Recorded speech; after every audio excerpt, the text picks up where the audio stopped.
UP से बड़ी खबर आपको बता दें, अखिलेश यादव के करीबियों के घर पर छापेमारी की गई है। सपा के 3 नेताओं के घर पर इनकम टैक्स का छापा।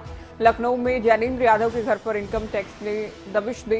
मैनपुरी में मनोज यादव के घर पर छापेमारी की गई है। मऊ में राजीव राय के घर पर इनकम टैक्स का छापा। तो छापेमारी हुई है। अखिलेश यादव मीडिया के सामने आए। अखिलेश यादव की ओर से केंद्र सरकार पर निशाना साधा गया है। तो समाजवादी पार्टी के 3 बड़े नेताओं के घर पर इनकम टैक्स की टीम पहुंची, अधिकारी पहुंचे, छापेमारी की गई। घर में मौजूद लोगों से पूछताछ की गई, दस्तावेज खंगाले गए। लखनऊ में, मैनपुरी में, मऊ में जो छापेमारी हुई है उसकी 3 तस्वीरें आपकी टीवी स्क्रीन पर। तो समाजवादी पार्टी के नेताओं के घर पर छापेमारी की गई है।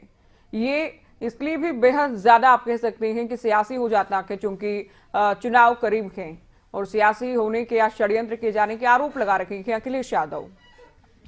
तो लखनऊ में तस्वीर आप देखिए, इनकम टैक्स की टीम पहुंची। मैनपुरी में इनकम टैक्स के अधिकारी पहुंचे। मऊ में भी इनकम टैक्स की टीम पहुंची।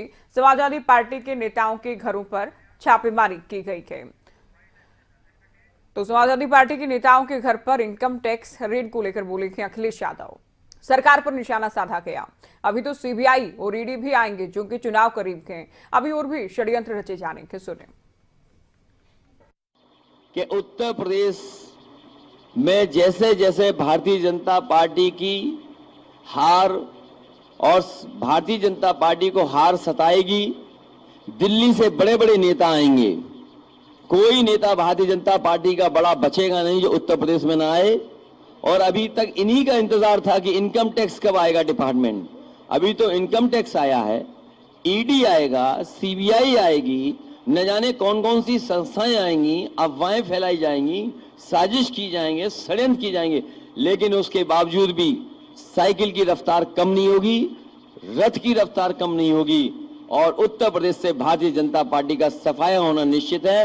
वो जान गए हैं कि उत्तर प्रदेश से भारतीय जनता पार्टी खत्म, और इसीलिए उन्होंने इनकम टैक्स को भेजा है। और राजीव राय हमारी पार्टी के प्रवक्ता हैं। वो दिन रात समाजवादी पार्टी को मजबूत बनाने के लिए जहां जैसे काम कर सकते हैं कर रहे हैं। आज उनको भी छापा मार दिया। आखिरकार चुनाव से पहले ही क्यों? चुनाव से 1 महीना पहले क्यों नहीं? अगर कोई जानकारी थी उनके पास, जब कभी उन्होंने अपना सबमिट किया होगा, बैलेंस शीट या इनकम टैक्स दिया होगा, तब भी छापा मार सकते थे, तब भी नोटिस दे सकते थे, तब भी पूछताछ कर सकते थे। लेकिन जैसे ही चुनाव करीब आया है, ये डिपार्टमेंट भी अब चुनाव लड़ने उत्तर प्रदेश में आ गया है।